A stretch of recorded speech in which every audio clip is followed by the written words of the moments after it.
बिस्मिल्लाहिर्रहमानिर्रहीम। नाज़रीन, मैं हूं जावेद बलोच और उम्मीद है आप लोग खैरियत से होंगे।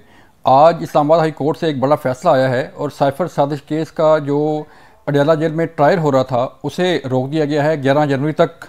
और इसके बाद इस केस को भी जो है वो काफ़ी कामयाबी करार दिया जा रहा है तहरीक इंसाफ की। इससे पहले भी साइफर केस में जमानतों का मामला जो है वो आपके सामने है, जमानतें मिली और फिर पेशावर हाई कोर्ट से भी रिलीफ मिला तहरीक इंसाफ को। पीटीआई का बल्ला जो है उसे वापस किया गया। इसके साथ साथ हम इस केस के अलावा बात करेंगे कि शाह महमूद कुरैशी की जो गिरफ्तारी हुई है उस पर खासी तनकीद की जा रही है कि जिस अंदाज में उन्हें गिरफ्तार किया गया वो तरीका दुरुस्त नहीं था। सानिया 9 मई के मुकदमात में उन्हें जो है वो गिरफ्तार किया गया था और इससे पहले एमपीओ के तहत गिरफ्तारी हुई, फिर रिहाई हुई और फिर बाद में सानिया 9 मई पर उन्हें गिरफ्तार किया गया। फिर हम बात करने जा रहे हैं कि सियासत किस तरफ जा रही है। इस मुल्क की इलेक्शन करीब हैं और सियासी जमातें जो हैं वो अपना अपना मैनिफेस्टो आवाम के सामने ला रही हैं। पीपल पार्टी ने ऐलान कर दिया अपने मंशूर का। नून लीग का इंतज़ार है कि वो कब ऐलान करेगी। टिकटों की तकसीम जारी है और सियासी जोड़ तोड़ भी जारी है। इस पर हम बात करेंगे। सबसे पहले हमारे साथ होंगे अदर सिद्दीक साहब, तहरीक इंसाफ के जो है वो वकील हैं, रहनुमा हैं, उनसे बात करेंगे। फिर हमें ज्वाइन करेंगी मेहरबानो कुरैशी, शाह महमूद कुरैशी की साहबजादी हैं, उनसे बात करेंगे कि शाह साहब के जब गिरफ्तार किए गए तो वो वहाँ पर मौजूद थी, वहाँ पर उन्होंने क्या देखा। फिर हम बात करने जा रहे हैं मुजम्मल सोहरवर्दी साहब से, उनसे बात करेंगे कि सियासत का रुख जो है वो किस तरफ जा रहा है। अदर साहब, शुक्रिया हमें ज्वाइन करने का। सर, आज एक बड़ा फैसला आया है। साइफर साजिश केस की समाअत जो है वो रोक दी गई है। किस तरह देख रहे हैं इस केस को?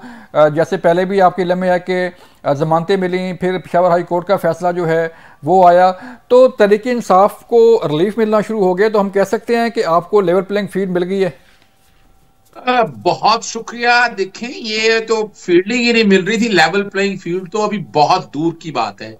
इमरान खान साहब जब जेल से बाहर आएंगे तो फिर लेवल प्लेइंग फील्ड की बात हम कर सकेंगे। लेवल प्लेइंग फील्ड ग्राउंड में भी कोई नजर नहीं आ रही, अभी तो फील्डिंग नहीं है। और दूसरी जहां तक बात है, ये जो कुछ रिलीफ मिल रहा है ये इमरान खान साहब का हक है। इमरान खान साहब 200 के करीब झूठे, फ्रॉड पर मबनी, बेबुनियाद मुकदमों का सामना कर रहे हैं और हम सब ने वो देख लिया। आप अंदाजा लगा लें कि इस वक्त पूरे मुल्क में पिछले 1.5 साल से तकरीबन 17-18 महीनों से एक ही सियासी जमात को दीवार के साथ लगाया जा रहा है और उसमें तो कोई अब शक्को शुबा की गुंजाइश नहीं रहेगी। हर कोई बता रहा है कि क्या कुछ हो रहा है। मैं 2-3 चीजें, सबसे पहले अगर सिर्फ इलेक्शन कमीशन को ही अगर आप उठा लें, इलेक्शन कमीशन का किरदार आपके सामने है। प्रॉपर्टी फंडिंग से शुरू हो, तोशाखाना से शुरू हो, आप तौहीन इलेक्शन कमीशन पे चले जाए और फिर हल्का बंदियों को, बाकी सारे मामला को अगर आप उठाकर देखें तो तहरीक इंसाफ ही सिर्फ टारगेट पे थी। दूसरी तरफ 9 मई के साने से पहले भी हमने देखा कि जिस तरह से यानी एक नॉन अवेलेबल वारंट के ऊपर इमरान खान साहब के घर किस तरह रेड किया गया। आला अदालतों के हुक्म आए, 90 दिन के अंदर इलेक्शन होने हैं, इलेक्शन नहीं हो सके ना। तौहीन सुप्रीम कोर्ट के खिलाफ कार्रवाई हो सकी। फिर यही बात नहीं है, अगर पाकिस्तान तहरीक इंसाफ ने दो जो हुकूमतें हैं वो 90 दिन से पहले इलेक्शन कराने के लिए डिसॉल्व की तो वो गैर कानूनी समझी जाती रही। इन्होंने 3 दिन पहले असेंबलियां तहलील की, उसको जायज मान लिया गया और उसका बुनियाद ये बनाया कि इलेक्शन 90 दिन के अंदर नहीं होने थे। आज भी इलेक्शन 90 दिन के अंदर नहीं हो रहे। और जिस तरह इन्होंने अगर आप उठाकर देखें छोटी सी बात, कोई हल्का बंदी वाले मामले को जिस तरह लेकर गए, वो भी आपके रिकॉर्ड के सामने है। और फिर ये सबसे बड़ी बात है। अदर साहब, मुझे ये बताएं कि आपने फरमाया कि जो रिलीफ मिल रहा है कोर्ट से वो तहरीक इंसाफ के साबिक चेयरमैन का हक है, और एक तरफ अगर रिलीफ मिला है मियां नवाज शरीफ को, उनके केस खत्म हुए हैं, वो बरी हुए हैं, तो आप कहते हैं कि ये ठीक नहीं हुआ? लेकिन देखिए बलोच साहब, बात बड़ी सीधी करनी चाहिए और सच्चाई पर अपनी बात करनी चाहिए थी। इमरान खान साहब के खिलाफ कोई करप्शन या करप्ट यानी है कि जायदादें बना ली, एवन फील्ड, ऐसा कोई केस नहीं है।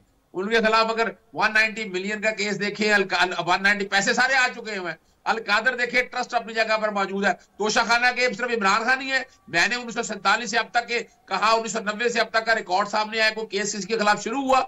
और दूसरी तरफ अगर आप देखें, नवाज शरीफ को जो एवन फील्ड के जदाद की आज तक मनी ट्रेल नहीं है, बता दे कोई आया। अल अजीजिया यानी वो घोड़ों खच्चरों पे या कतरी खतों के जरिए खरीदा गया था, वो ये सारा कुछ। और दूसरा देख रहे हैं साइबर केस, बताया गया कि जनाब इमरान खान से साइफर बाहर लहराया था हवा में, कि जनाब ये क्लासिफाइड डॉक्यूमेंट था। और यही जब चीजें सुप्रीम कोर्ट के सामने रखी गई, बताया गया, यानी ये मामला था 27 मार्च 2022 का। जी जी। 1.5 साल ये केस दायर नहीं किया गया, और ये केस उस वक्त लाया गया कि जब इमरान खाना में नाजायज तौर पर गिरफ्तार कर लिया गया और जेल में रखा गया। तो बात दिख रहा है, ये एक तराजू में आपको सेब का मुआवजा सेब के साथ करना है। अब सेब का मुआवजा खुदारा आप कोई च्यूटी से तो ना करें, या आपको वो आप मुवाजना बराबरी की सतह कर आप करें तो कोई एतराज नहीं है। लेकिन एक बात बड़ी वाज़ेह है कि पाकिस्तान के अंदर करप्शन जिसने की है वो आराम से घर बैठे हुए हैं, और आपका सिस्टम क्या कर रहा है।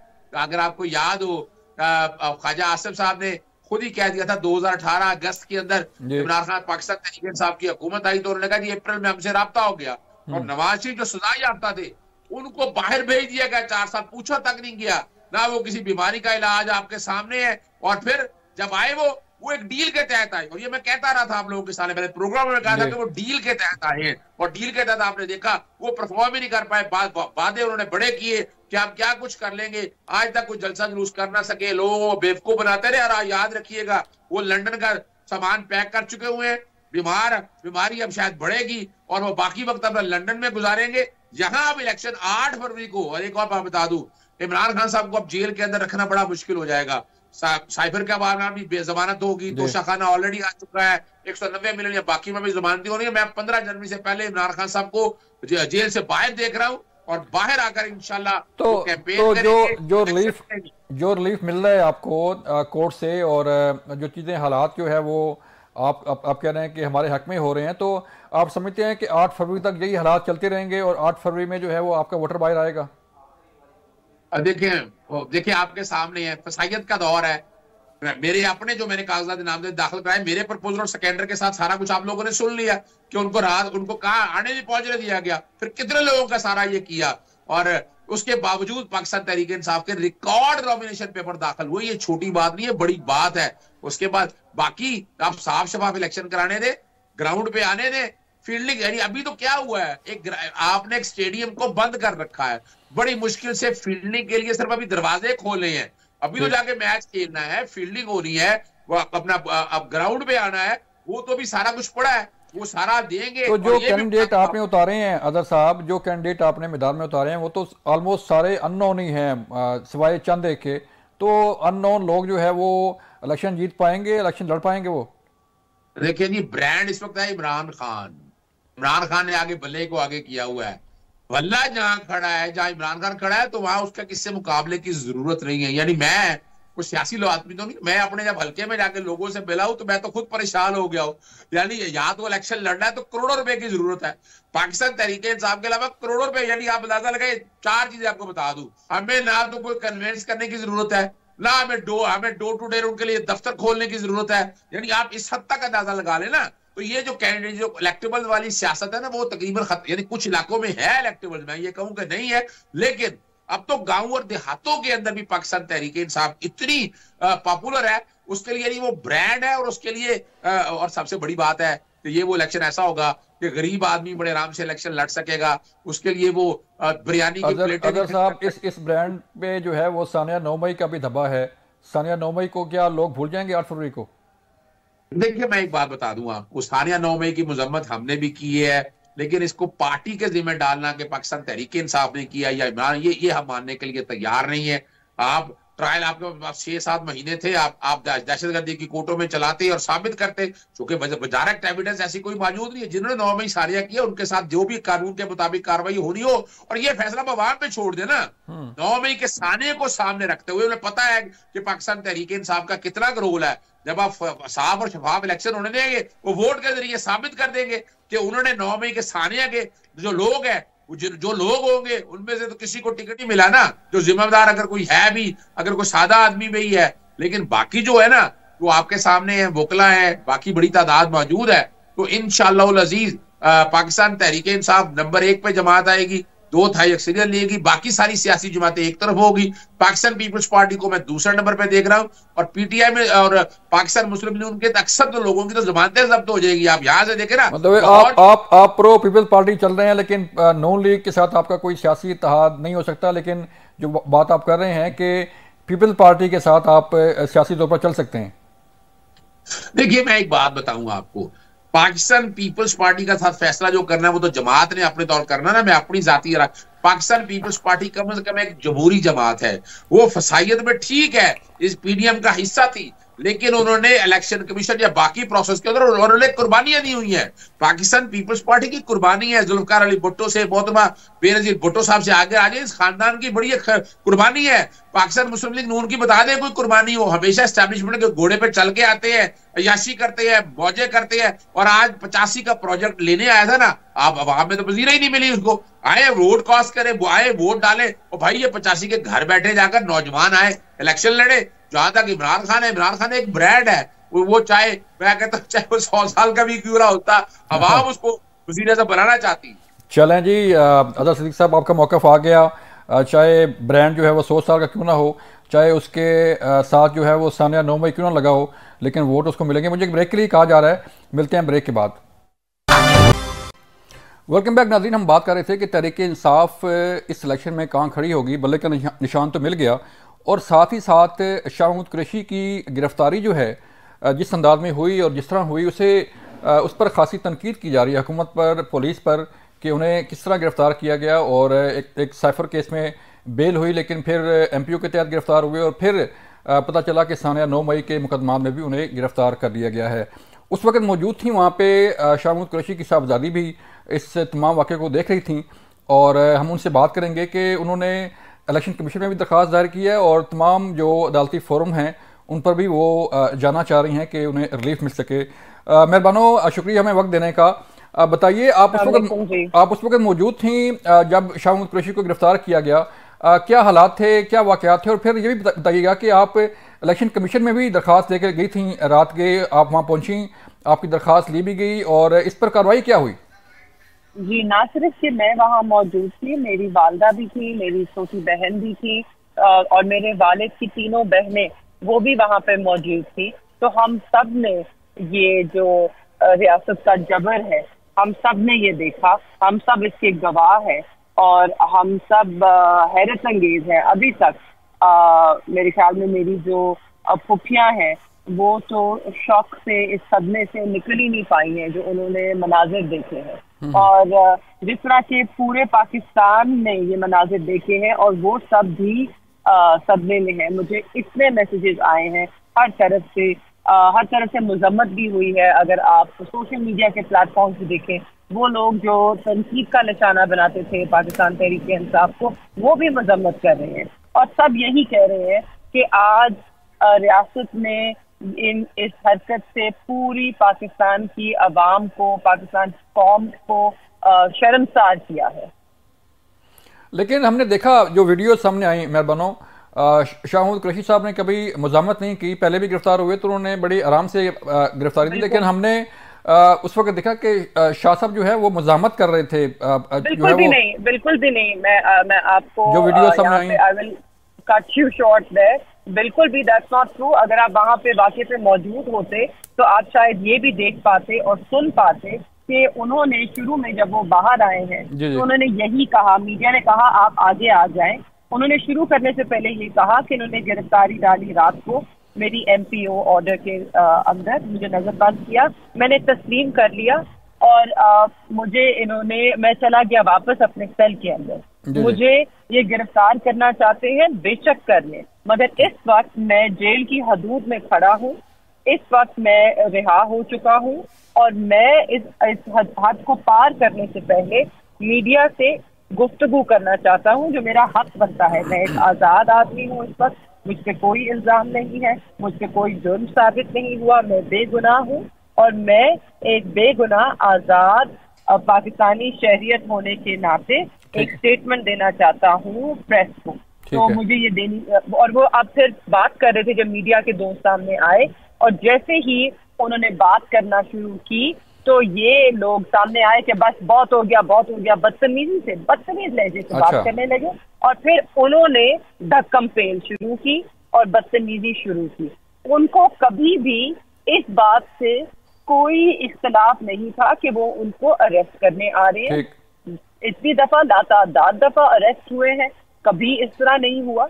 हमेशा उन्होंने अपनी गिरफ्तारी दी है, और वो बेकसूर है, उनको किसी बात का खौफ नहीं है, तो क्यों ना वो गिरफ्तारी दे। आज भी वो देने को तैयार थे, कल भी वो देने को तैयार थे, मगर जिस तरह उन्होंने बदतमीजी की वो उसकी काबिल मजम्मत है।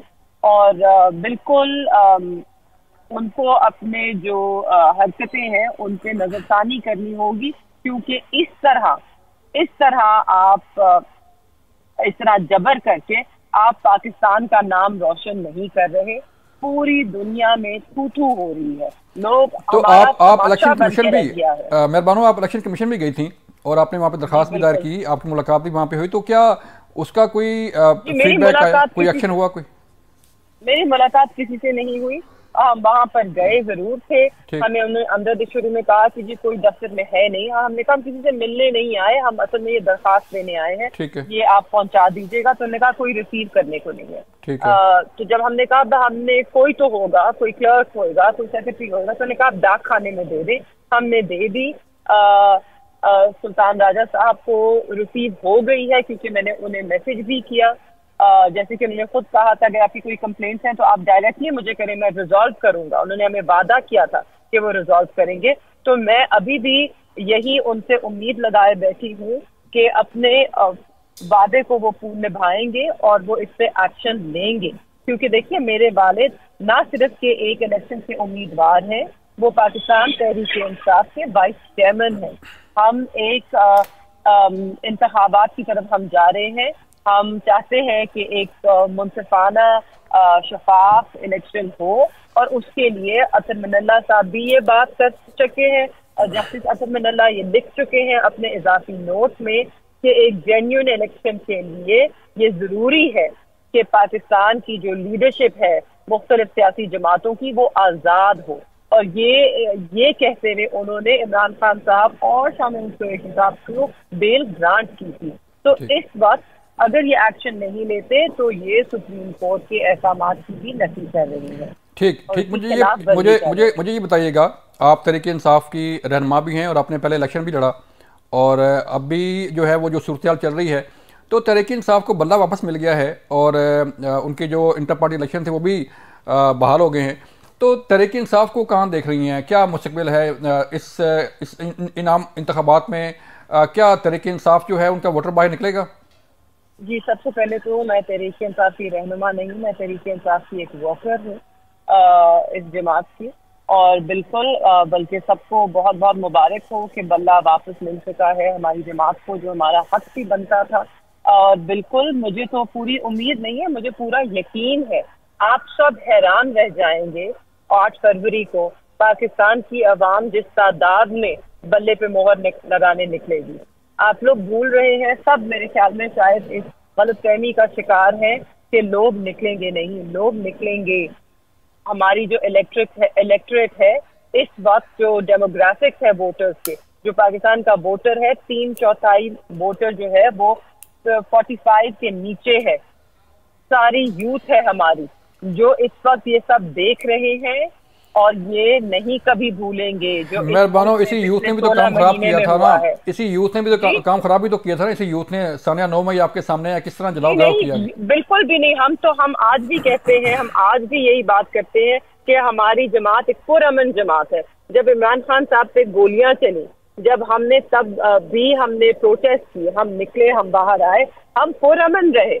हमारे चेयरमैन पे असैसिनेशन अटेम्प्ट हुआ, उन्हें कत्ल करने की कोशिश की गई, तब भी हमने इस तरह का कोई कदम नहीं उठाया, हम पुरअमन रहे।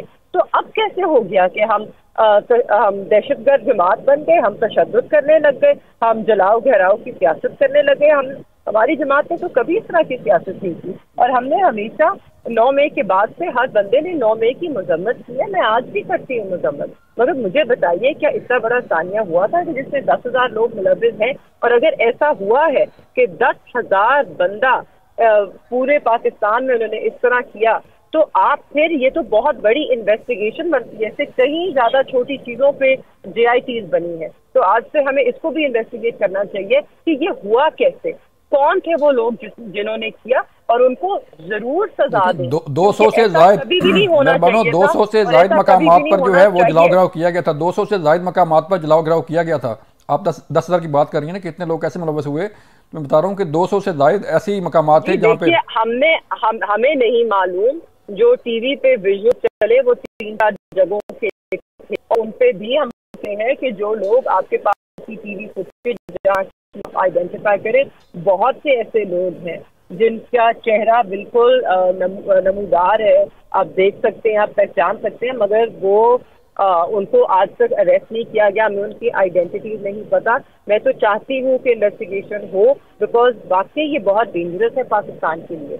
ऐसा कभी भी नहीं होना चाहिए था, ऐसा कभी भी नहीं होना चाहिए। हमें रियासत को और उसके हर इदारे को मजबूत करना चाहिए। ये सिस्टम चलेगा तो ही पाकिस्तान में बेहतरी आएगी। तो शाह साहब की अगर बेल नहीं होती अब सानिया 9 मई के जो मुकदमात है उसमें, तो जारी बात है अंदर से ही जेल के अंदर से ही उनका इलेक्शन जो है वो होगा। तो जो मुल्तान का हल्का है उनका और मुल्तान की आवाम है वो कहाँ खड़ी है, क्या किस तरफ जा रही है वो?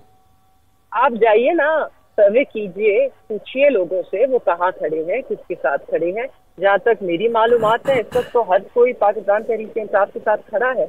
जो लोग पहले पीटीआई के वोटर नहीं भी थे, आज उन्होंने भी जिद बना ली है कि अब मोहर सिर्फ बल्ले पे लगेगी, क्योंकि वो सब भी देख रहे हैं कि इस मुल्क में क्या हो रहा है।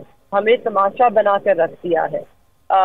हमारी मुल्क की इज्जत जो है मिट्टी में मल दी गई है, और इस वक्त सिर्फ एक जमात है जो कानून की बालादस्ती, जो कानून की हुक्मरानी, आइन की बालादस्ती, जो अदल इंसाफ की बात कर रही है, जो अवाम की उनके जो हकूक है उनकी बात कर रही है। आप बेशक इंसाफ की बात कर रहे हैं। मुझे मुकम्मल करने दीजिए। जो बाकी जितनी भी जमातें हैं वो तो माशाल्लाह से अभी 16 महीने राज करके गई हैं, और सब देख रहे हैं कि उनका जब हुकूमत नहीं होती उनका तो राज होता है, जब उनका राज होता है तो अवाम किसकी है? अवाम के सामने अवाम खुद गुप्ताए बैठी है। इतना अच्छा ही नहीं हुआ कि वो भूल जाए कि किस तरह की इन्होंने महंगाई की, किस तरह की इनकी गवर्नेंस थी। ये तो अपने तो ये महंगाई जो है वो तरीके इंसाफ के दौर में नहीं थी, कहते थे। ये महंगाई और हालात जो है वो तरीके इंसाफ के दौर में बिल्कुल ठीक थे। कोई महंगाई नहीं थी, ना कोई जो है वो पेट्रोलियम मसनूआत थी, अगर आपने ग्लोबल जो इवेंट्स है उनसे ला ताल्लुक होकर बात करनी है तो जरूर कीजिए, मगर जो भी बाशऊर पढ़े लिखे लोग हैं वो जानते हैं कि एक सुपर कमोडिटी साइकिल था, एक ग्लोबल इन्फ्लेशन थी, और हमने तब भी वार्निंग दी थी आप मत कीजिए, पॉलिटिकल इंस्टेबिलिटी को इस मिक्स में मत लाइए, क्योंकि जब पॉलिटिकल इंस्टेबिलिटी को आप ऐड करेंगे तो उसके बाद जो इकोनॉमिक इंस्टेबिलिटी आएगी वो कोई कंट्रोल नहीं कर पाएगा। मगर ये ढिटाई में, ये ढीठ होके इन्होंने वोट ऑफ नो कॉन्फिडेंस किया। इनको तो अपने केसेस भी बचाने थे, शायद इनको हुक्म भी था कि इनको ये सब करना है। अब इन्हीं के सारे उनके जो बयानात हैं वो लेकर देख लें। अब ये कहते हैं ये हुक्म करवाया गया, एक तरह मुझे मुकम्मल करने दीजिए, मुकम्मल करने दीजिए। और उसके बाद जो पाकिस्तान की मईशत के साथ हुआ है, जो बदहाली आई है, ये तो कहते थे ये संभाल लेंगे, ये तो तजर्बाकार लोग थे ना, तो 16 महीने में क्या संभाला? एक IMF से मुआहदा नहीं कर सके, साल से ऊपर गुजर गया। हमारे दौरान तो जंग शुरू हो गई थी यूक्रेन में, पेट्रोल की कीमतें ऊपर चली गई थी, एक कोविड के बाद एक मतलब जो सारे आपके टैरिफ्स है, एक्सपोर्ट जो आपके फ्रेट चार्जेस है, सब कुछ ऊपर हो गया था। एक ग्लोबल सुपर साइकिल था, कमोडिटी सुपर साइकिल था, ग्लोबल इन्फ्लेशन थी, दुनिया के हर मुल्क में थी, मगर हमने अपने इकदामात से उसको मजीद बिगाड़ा इस मुल्क में, और उसके जिम्मेदार PDM है और वो सारी जमातें हैं जो उसका हिस्सा बनी। चलें मेहरबानो, आपका मौक़िफ़ आ गया जो है वो आप शाह महमूद कुरैशी साहब के लिए अदालती जंग भी लड़ रही हैं, इलेक्शन कमीशन भी आप गई, और आपका हक है कि आप हर फोरम पे जाएं जहाँ से आपको लीगल जो है वो इमदाद मिल सके। मुझे एक ब्रेक के लिए कहा जा रहा है, जब हम ब्रेक से वापस आएंगे तो फिर बात करेंगे कि जो है वो सियासत किस तरफ जा रही है और साइफर साजिश केस जो है वो किस तरफ जा रहा है। मिलते हैं ब्रेक के बाद। वेलकम बैक नाज़रीन, हम बात कर रहे थे कि इलेक्शन करीब हैं और सियासी जमातें जो हैं वो अपने अपने मंशूर तैयार कर रही हैं। इलेक्शन में कौन सी जमात जो है वो फेवरेट होगी और किसकी गवर्नमेंट बन सकती है, इस पर बड़ी गहरी नज़र है मुजम्मल सरवर्दी साहब की, सीनियर तजज़ियाकार हैं वो, उन्होंने हमें ज्वाइन किया यूके से। मुजम्मल साहब शुक्रिया सर हमें वक्त देने का। बताइएगा कि सर जो सियासी सूरत हाल चल रही है, पहले तो बिलावल भुट्टो जरदारी जो है वो नून लीग को तनकीद कर रहे थे, और कभी जो है वो अपने मंशूर का ऐलान करते हुए कहते हैं कि हमारी गवर्नमेंट आएगी, हम क्लीन स्वीप करेंगे, और नून लीग जो है वो खामोश है, उसने कोई जवाब नहीं दिया। तो ये पुरस्कार खामोशी और एक तरह से तनकीद जो है वो सर किस तरफ जा रही है हालात? देखिए, नून लीग को तो पता है कि बिलावल भुट्टो जरदारी जो हैं वो एंटी नवाज इलेक्शन लड़ना चाहते हैं, क्योंकि वो एंटी पीटीआई इलेक्शन नहीं लड़ना चाहते। ठीक है। मुस्लिम लीग नून जो है वो एंटी पीपीपी इलेक्शन नहीं लड़ना चाहती, वो एंटी पीटीआई इलेक्शन लड़ना चाहती है। ठीक। Bilawal Bhutto Zardari pro PTI election लड़ना चाहते हैं, मुस्लिम लीग नून एंटी पीटीआई इलेक्शन लड़ना चाहती है। ठीक है। बिलावल भुट्टो एंटी पीएमएलएन लड़ना चाहते हैं, वो एंटी पीपीपी नहीं लड़ना चाहते हैं। तो लिहाजा हर एक की अपनी पॉलिसी है, वो पीटीआई को तनकीद बना करेंगे, वो मुस्लिम लीग नून को करेंगे, पीटीआई भी आपको मुस्लिम लीग नून को तनकीद करती नजर आएगी। तो ये जमातों के अपने अपने अहदाफ हैं कि उन्होंने इलेक्शन में किसको निशाना बनाना है और किसको नहीं बनाना। बिलावल भुट्टो ये चाहते हैं कि पीटीआई का जो नाराज वोटर है, जो टूटा हुआ वोटर है, वो पीपल्स पार्टी की तरफ आ जाए, इसलिए वो इमरान खान को तनकीद का निशाना नहीं बनाना चाहते। ठीक है। ताकि वो सॉफ्ट कॉर्नर रखें। मुस्लिम लीग नून को ये पता है कि पीटीआई का वोटर हमारे पास नहीं आएगा, लिहाजा वो पीटीआई को हदफ का निशाना बनाना चाहते हैं। तो सादा खेल है, इसमें कोई ऐसी समझदारी बड़ी बात तो है साइंस को नहीं है। लेकिन सर ये साइंस देखें ना, पहले पीडीएम में सब इकट्ठे थे और अब जलसों में जो है वो एक दूसरे को तनकीद का निशाना बना रहे हैं, और कल फिर जब गवर्नमेंट बनाने का वक्त आएगा तो हो सकता है कि पीपल्स पार्टी और नून लीग इकट्ठे उन्हें बैठना पड़े और इकट्ठी गवर्नमेंट बनानी पड़े। तो फिर ये नूरा कुश्ती जो है वो सिर्फ आवाम के लिए है? नहीं, मैं नहीं समझता कि अगले इलेक्शन के बाद पार्लियामेंट की जो भी सूरत हाल हो, मुस्लिम लीग नून पीपल्स पार्टी के साथ हुकूमत बनाएगी। मुझे नहीं ये बात लगती। ठीक। मतलब पीपल्स पार्टी पीटीआई के साथ तो हुकूमत बना सकती है, लेकिन मुस्लिम लीग नून और पीपल्स पार्टी हुकूमत नहीं बनाएंगे। ये हुकूमत बनाने में मुस्लिम लीग नून को ज्यादा नुकसान हुआ है, उनके पॉलिटिकल कैपिटल का भी नुकसान हुआ है, पीपल्स पार्टी ने शेयर भी नहीं किया है। तो it was a bad marriage. मुझे इसके री मैरिज के चांस नजर नहीं आते। बहुत सारे लोगों का ख्याल है कि इलेक्शन के बाद ये इकट्ठी हुकूमत बनाएंगे, लेकिन मेरी राय है कि नहीं, ये इलेक्शन के बाद मुस्लिम लीग नून ऑपोजिशन में बैठना तो कबूल करेगी, लेकिन पीपल्स पार्टी के साथ हुकूमत नहीं बनाएगी। और अगर हुकूमत बनाएगी तो पीपल्स पार्टी के बगैर बनाएगी, उनको साथ शरीक इक़्तिदार नहीं करेगी। तो आपके ख्याल में पीपल्स पार्टी को इतनी सीटें मिल सकती हैं कि वो अकेले गवर्नमेंट बना ले, या बाकी किंग्स पार्टी जो है उनके साथ मिल जाए? देखिए, अगर कोई हंग पार्लियामेंट हुई और पीपल्स पार्टी सबको इकट्ठा करना चाहेगी तो उसमें मुस्लिम लीग नून को वो अपने साथ नहीं इकट्ठा कर सकेंगे। ठीक है। हो सकता है पीटीआई को कर लें, फजलुर रहमान कर लें, बाकी सबको इकट्ठा कर लें, लेकिन अगर मुस्लिम लीग नून ने हुकूमत बनाई तो उनकी कोशिश होगी कि वो बहुत बड़ी मखलूत हुकूमत ना बनाए। उससे बेहतर है वो हुकूमत से बाहर बैठ जाए, क्योंकि उनका नुकसान काफी हुआ है। वो हुकूमत बनाएंगे तो उसी सूरत बनाएंगे जब उनके पास क्लियर मैंडेट होगा, या एक आध पार्टी को साथ मिलाना पड़े, उसकी भी इतनी बाइंग पावर ना हो कि वो निकल जाए और हुकूमत गिर जाए। ठीक। वो हुकूमत को मुस्तहकम तो करे, लेकिन उसके निकलने से हुकूमत गिर ना जाए। ठीक। तो नून लीग सर, नून लीग जो है वो एमक्यूएम को उन्होंने साथ मिलाया, JUFA जो है उनके साथ खड़ी है, बाप उनके साथ खड़ी है। तो इलेक्शन से पहले नवाज शरीफ साहब जो है एक बड़ा सियासी इत्तेहाद बना के मैदान में उतरने जा रहे हैं। इस्तेकाम पाकिस्तान पार्टी से उनकी बातचीत चल रही है। तो क्या लगता है, जो पंजाब कहा जाता था कि नून लीग का है, वहाँ से इतनी सीटें, यानी कि घर से इतनी सीटें लेके निकलेंगे कि वो इस काबिल हों कि अपनी मर्जी से गवर्नमेंट बना सकें?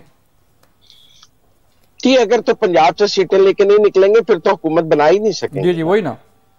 हाँ, तो पंजाब तो उन्हें जीतना पड़ेगा, हर हाल में जीतना पड़ेगा, और वो कह भी रहे हैं कि हम पंजाब से 100 सीटें लेंगे। MQM के साथ इत्तेहाद तो टूट गया है। आप देखें ना, शहबाज शरीफ और मुस्तफा कमाल आमने सामने इलेक्शन लड़ रहे हैं, तो फिर कोई इत्तेहाद तो ना रहा ना, फिर हम उसको, उनकी सीट एडजस्टमेंट तो खत्म हो गई। आज शहबाज शरीफ कराची गए हैं, मुझे नहीं लगता कि कोई उसमें ब्रेक थ्रू हो सके।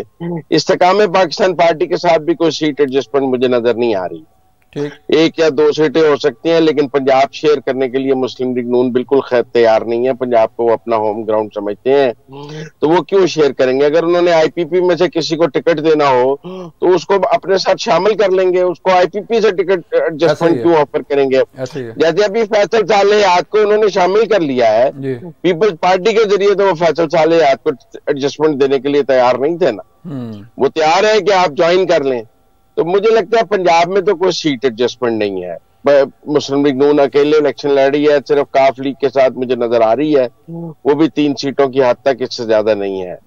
बाकी फजलुर रहमान साहब की अपनी पॉकेट है, केपी और बलूचिस्तान आप कहें, वहां मुस्लिम लीग नून कमजोर है। उस सीट एडजस्टमेंट को आपको क्या नजर आता है? आपका ख्याल है कि मुस्लिम लीग नून और फजलुर रहमान का वोट बैंक या सीटें आपस में स्वैप ही नहीं करती हैं? हाँ, बलूचिस्तान में जरूर मुस्लिम लीग नून को एज मिला है, उनको 5-6 सीटें वहां से मिल सकती हैं। बाप पार्टी के टुकड़े हुए हैं और वहां से जाम कमाल वगैरह और जो लोग आए हैं वो अपनी अपनी सीटें निकाल कर ले आए, तो वहां से 5-6 सीटें मुस्लिम लीग नून को इजाफा हो सकता है। बाकी कोई इतना बड़ा इत्तेहाद तो नजर नहीं आता जितना बड़ा लोग बात कर रहे हैं। मुजम्मल साहब, तहरीक इंसाफ को बड़ा रिलीफ मिल रहा है और कहा जा रहा है कि पहले सुप्रीम कोर्ट साइफर साजिश केस में जो है वो बेल हुई, पेशावर हाई कोर्ट का फैसला आपके सामने बल्ला बहाल हुआ, और आज जो है वो इस्लामाबाद हाई कोर्ट ने साइफर साजिश केस की जो अडयाला जेल में समाअत थी उसे भी रोक दिया 11 जनवरी तक।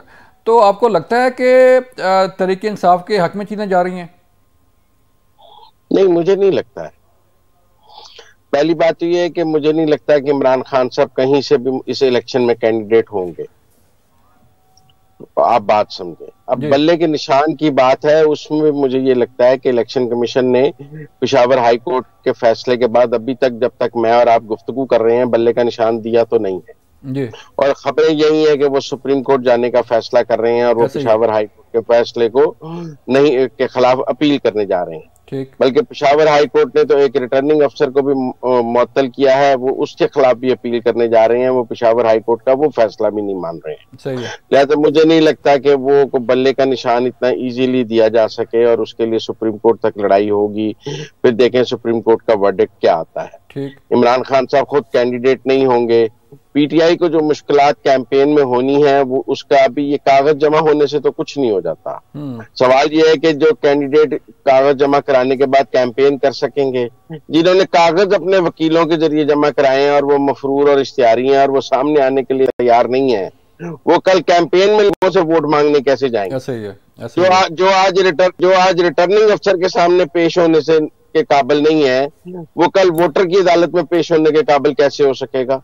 तो इसलिए ये कोई कागज जमा कराने को जो फतह जो है पानीपत या करार दे रहे हैं, मेरा उनसे ये सवाल है कि जो कैंडिडेट रिटर्निंग अफसर के दफ्तर तक नहीं आ सकता, वो वोटर की दहलीज पे कैसे जाएगा? कॉर्नर मीटिंग कैसे करेगा? दफ्तर कैसे खोलेगा? ट्रांसपोर्ट कैसे करेगा? पोलिंग एजेंट कैसे बनाएगा? तो फिर ये कोई इस तरह कागज जमा कराने से तो आपने कैंपेन पहले दिन ही सरेंडर कर दी, फिर कोई कैंपेन नहीं होगी पीटीआई।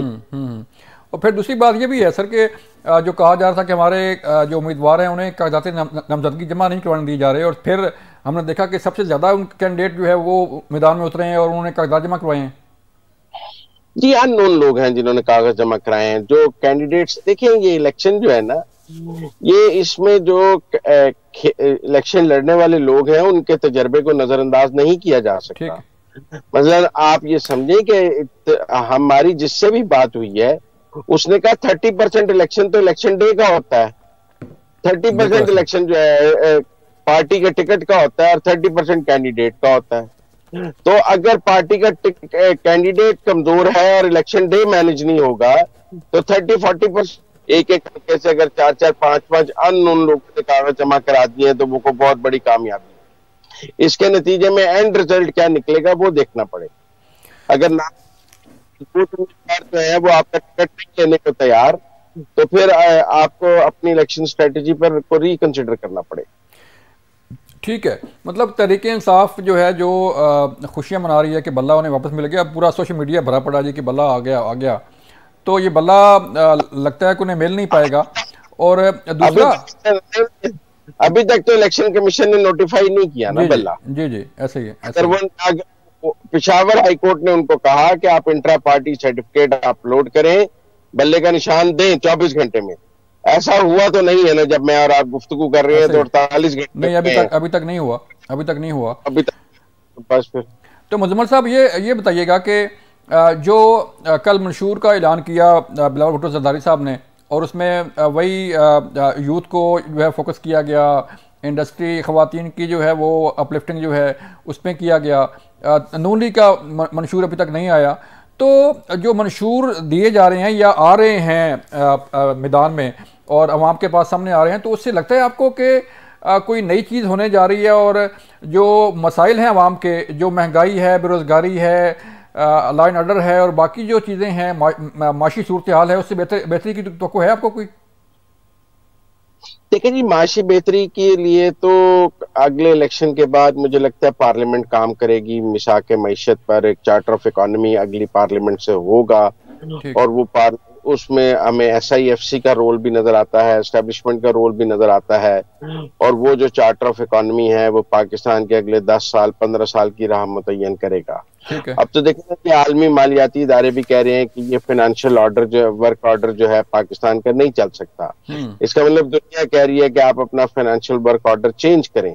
वो चेंज करने के लिए आपको पार्लियामेंट में बहुत सी इस्लाहात चाहिए, बहुत सी कानून साजी चाहिए और बहुत सारी चीजें चाहिए, जिसके लिए कौमी इत्तेफाक राय भी चाहिए, जो हमारे यहाँ अक्सर डंडे से हो जाता है, जैसे कि नेशनल एक्शन प्लान हो गया था और चीजें हो गई थी। जो अगर एस्टेब्लिशमेंट चाहेगी तो मुझे चार्टर ऑफ इकोनॉमी और SIFC के तहत वो कानून साजी और वो सब कुछ नजर आती है, प्राइवेटाइजेशन और सब कुछ, और वो इलेक्शन के बाद होगा। इसीलिए इलेक्शन जरूरी है कि अगर पाकिस्तान ने माशी तौर पे अपनी को बहाली का रोड मैप बनाना है तो उसके लिए पार्लियामेंट और अगले इलेक्शन और एक 5 साल का की हुकूमत बहुत जरूरी है।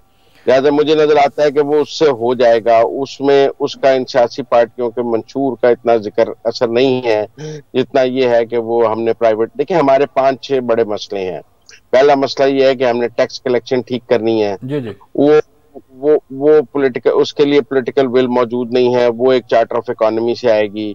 हमने बिजली और गैस के बिल वसूल करने हैं। अब देखिए ना, जिन जिन जगहों पर बिलावल भुट्टो सियासत करते हैं, सिंध में या उधर, वहां सबसे ज्यादा बिजली चोरी है। क्या वो बिजली चोरी खत्म कर सकते हैं नवाब शाह की, लाड़काने की या अंदरून सिंध की?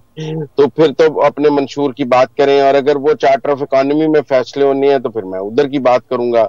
या तो बिलावल ये समझाए ना लाड़काना में खड़े होकर के जी हम नवाब शाह की बिजली चोरी खत्म कर देंगे, तो फिर तो उनके मंशूर को माना जा सकता है। और अगर नवाब शाह की बिजली चोरी 70% रहनी है तो फिर इस मंशूर का भी पाकिस्तान के चार्टर ऑफ इकोनॉमी में तो कोई ताल्लुक नहीं। मुजम्मल साहब, 8 फरवरी को इलेक्शन होने जा रहे हैं और जो अदालती फैसले हैं, जारी बात है जब कोई फैसला आता है कोर्ट से तो उसका डेफिनेटली जो है वो ग्राउंड पर असर ज़रूर पड़ता है, सियासत पर असर जो है वो ज़रूर होते हैं। जैसे आपने देखा कि लाहौर हाई कोर्ट का फैसला DRO की ट्रेनिंग रोकी गई तो सुप्रीम कोर्ट ने एक्शन लिया और उसे जो है फौरी तौर पर मुअत्तल कर दिया। अब पेशावर हाई कोर्ट का फैसला जो इंट्रा पार्टी इलेक्शन के फैसले को कलअदम करार दिया गया, बल्ला बहाल किया गया, तो आप देख रहे हैं कि कुछ और भी कोई ऐसी रुकावटें या हर्डल्स आ सकती हैं मजीद के जो है वो जो इलेक्शन पर असरअंदाज हो सके?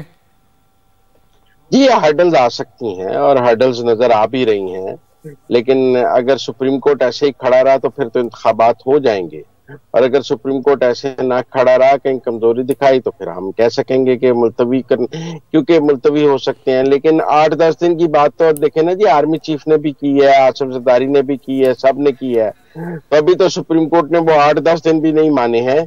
लिहाजा अभी slips and there are many slips between a lip and a sip वाली बात है। लेकिन आज के दिन 8 फरवरी को इंतखाबात हो रहे हैं और सुप्रीम कोर्ट उन्हें मुलतवी करने के लिए तैयार नहीं है। ठीक है मुजम्मल साहब, ये भी सर बताइएगा कि ये इलेक्शन जो है पिछले इलेक्शन से आप कितना मुख्तलिफ देख रहे हैं? आपने PTI की गवर्नमेंट भी देखी, आपने नून लीग की भी देखी, आपने पनामा JIT और फिर नवाज शरीफ की माजूली और फिर ताहयात नहली और इससे पहले भी हुकूमतें जो हैं वो बदलती रहीं। तो आप इस इलेक्शन को, जो पिछले इलेक्शन हुए, ये हुकूमतें बनी, किस तरह मुख्तलिफ देखते हैं सर? देखिए, मुख्तलिफ तो नहीं मैं देखता, सिर्फ यही है कि जो 18 का लाडला था वो आज का लाडला नहीं है, और जो 18 में सुतेला था वो आज का लाडला है, आप ये कह सकते हैं। लेकिन और ये भी आप कह सकते हैं कि बाकी सियासी जमातें जब एस्टेब्लिशमेंट से लड़ती हैं तो वो लड़ाई को हदूदों का यूद में रखती हैं, और PTI ने वो रेड लाइंस क्रॉस की हैं जिसका उनको नुकसान हो रहा है, इसलिए लड़ाई बढ़ी हुई नजर आ रही है। लेकिन ओवरऑल मुझे कोई ऐसा इलेक्शन में चेंज नजर नहीं आ रहा। चलें मुजम्मल साहब, बहुत शुक्रिया।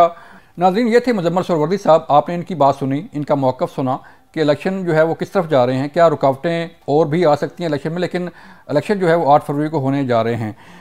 इसके साथ साथ हमने आपको ये सामने मेहरबानो कुरैशी, शाहमूद कुरैशी की साहबजादी का मौक़िफ़ भी रखा कि उन्हें किस तरह गिरफ्तार किया गया, उन्हें उनके पास क्या ऑप्शन हैं, वो कहाँ तक जा सकती हैं। फिर साइफर साजिश केस पर भी हमने बात की।